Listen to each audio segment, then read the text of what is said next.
வணக்கம். Welcome to VV trading consultancy. லாஸ்ட்டாக வந்து பார்த்தோன்னா, நம்ம யூபிஎல் கொடுத்துருந்தோம். 555 அந்த ஜோன்லேயே நமக்கு என்ட்ரி இருந்ததா சொல்லியிருந்தோம். எடுத்து பார்த்தோன்னா, நமக்கு ஒரு சின்ன ஒரு பாட்டம் வந்துட்டு, எகைன் வந்து மேலே நமக்கு ஸ்டாப் லாஸ் ட்ரிகர் பண்ணிட்டு மேலே மூவ் ஆயிடுச்சு. இன்னுமே மேலே ஒரு ரெசன்ஸ் பாயிண்ட் இருக்கு. ஸோ, அது அடுத்த கன்ஃபர்மேஷன் வரட்டும் பார்க்கலாம். அதில் வந்து பார்த்தோன்னா, ஒரு 5 பாயிண்ட் வந்து நமக்கு ஸ்டாப் லாஸ் ட்ரிகர் ஆயிருக்கு. இப்போ மண்டே ட்ரேடிங்க்கான ஸ்கிரிப்ட் பார்த்தோம் அப்படின்னா, நிஃப்டி, பேங்க் நிஃப்டி, டிக்ஸான் இந்த ஒரு 3 ஸ்கிரிப்ட்டுக்கும் லெவல்ஸ் என்ன அப்படிங்கிறத பார்ப்போம். இந்த நிஃப்டி பார்த்தோம்னா, நிஃப்டியோட R1, R2 லெவல் வந்து 23,971, 24,140. S1, S2 23,429, 23,345. நமக்கு லாஸ்ட் வீக்கில் வந்து பார்த்தீங்கன்னா, ஃப்ரைடே மார்க்கெட்டில் வந்து நல்லாவே ஒரு பையிங் இண்டிகேஷன் கொடுத்துருக்கு நிஃப்டியில். நிஃப்டியோட ரேஞ்ச் வந்து ப்ரீவியஸ் இருக்க லாஸ்ட் 2 டேஸ் ஒரு ஹையை பிரேக் பண்ணிட்டு நல்ல ஒரு பையிங் வால்யூம் கைகளோட தான் இருக்குது. எகைன் நல்லா மூவிங் கொடுக்குறதுக்கான சான்சஸ் இருக்குது. அந்த மூவிங் வந்து பார்த்தோம் அப்படின்னா, நமக்கு வந்து அடுத்த ரெசன்ஸ் லெவல் வந்து 24,650. ஸோ, அந்த ரேஞ்ச் வரலையும் வரலாம். நல்லா கண்டினியூ பையிங் வந்ததுன்னா. அதுக்கு முன்னாடி வந்து பார்த்தீங்கன்னா, 24,140 ஒரு ரெசன்ஸ் ஜோன் இருக்குது. ஸோ, இந்த ஜோன் வந்து நமக்கு எப்படி பிரேக் ஆகுதுங்கிறத லைவில் பார்ப்போம். அதுக்கப்புறம் நம்ம பை அண்ட் செல் வந்து லைவ் கன்ஃபர்மேஷன் வச்சு தான் அதில் வந்து முடிவு பண்ண முடியும். ஸோ, இந்த ஜோன் ரெசன்ஸ் ஜோனை பிரேக் பண்ணுச்சுன்னா ஒரு பைக்கான சான்சஸ் தான். இது பேங்க் நிஃப்டி பார்த்தோம்.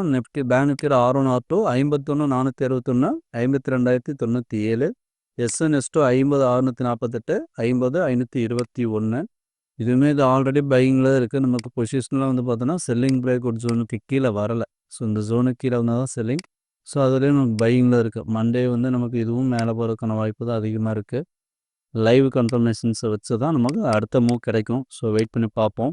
ஸ்டாக்ஸில் பார்த்தோம் அப்படின்னா, டிக்ஸான் செல் அரௌண்ட் வந்து பார்த்தீங்கன்னா 15,400 அந்த ஜோனில் வந்து ஒரு செல் இண்டிகேஷன்ஸ் இருக்குது.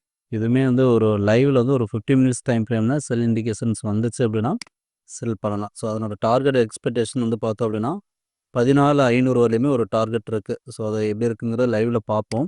இது ஏன் நம்ம செல் சொல்கிறோன்னா, ப்ரீவியஸாக வந்து நமக்கு செல்லிங் ஸ்டார்ட் ஆன ஜோன் வந்து இதுதான். ஸோ, இந்த ஜோனில் வந்து கண்டினியூவாக நமக்கு ஒரு 2000 பாயிண்ட்ஸ் பக்கமாக டவுன் வந்திருக்கு.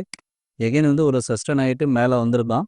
ஸோ, இந்த ஜோனில் வந்து நமக்கு ஒரு லிக்விடிட்டி கிரியேட் ஆகிருக்கனால இதை ட்ரிகர் பண்ணிட்டு கூட இறங்குறதுக்கும் சான்சஸ் இருக்குது. ஸோ, அதனால் நமக்கு லைவ் கன்ஃபர்மேஷன்ஸ் இம்பார்ட்டன்ட். வெயிட் பண்ணி பார்ப்போம். இப்போ தான் அந்த 3 ஸ்கிரிப்ட்டுமே லெவல்ஸ் சொல்லியிருக்கோம். ஸ்டாப் லாஸ் டார்கெட் வேணும் அப்படின்னா லைவ் மார்க்கெட்டில் பிங் பண்ண இல்லைனா கால் பண்ணுங்கள். தேங்க்யூ. இந்த யூடியூப் சேனலில் கொடுத்துருக்க வீடியோஸ் எல்லாமே வந்து பார்த்தோன்னா ஒன்லி ஃபார் லேர்னிங் பர்பஸ்க்காக மட்டும்தான். We are not a SEBI registered technical analyst. நாம் என்னென்ன சர்வீசஸ் பண்ணியிருக்கோம்னா, எஸ்எம்சி கான்செப்டை பயன்படுத்தி எப்படி ட்ரேட் பண்ணணும், அதாவது வந்து பார்த்தோன்னா சின்ன ஸ்டாப் லாஸில் பெரிய டார்கெட்டுக்கு எப்படி ஒர்க் பண்ணணும் அப்படிங்கிற விஷயம் எல்லாமே அந்த எஸ்எம்சி கான்செப்டில் வரும். அதன் கூட வந்து நம்ம ஒரு அமி புரோக்கர் சாஃப்ட்வேர் வச்சு ஒரு டூல் வச்சு நம்ம இன்னும் வந்து ஸ்டாப் லாஸை மினிமைஸில் எப்படி வச்சுட்டு மேக்ஸிமம் டார்கெட்டுக்கு எப்படி ஒர்க் பண்ணுறது அப்படிங்கிற டீட்டெயில்ஸ் எல்லாமே இருக்கும். இதை பற்றின டீட்டெயில்ஸ் வேணும் அப்படின்னா நம்மளோட கான்டாக்ட் நம்பருக்கு கால் பண்ணிங்க அப்படின்னா இதை பற்றின டீட்டெயில்ஸ் உங்களுக்கு கிடைக்கும். தேங்க்யூ.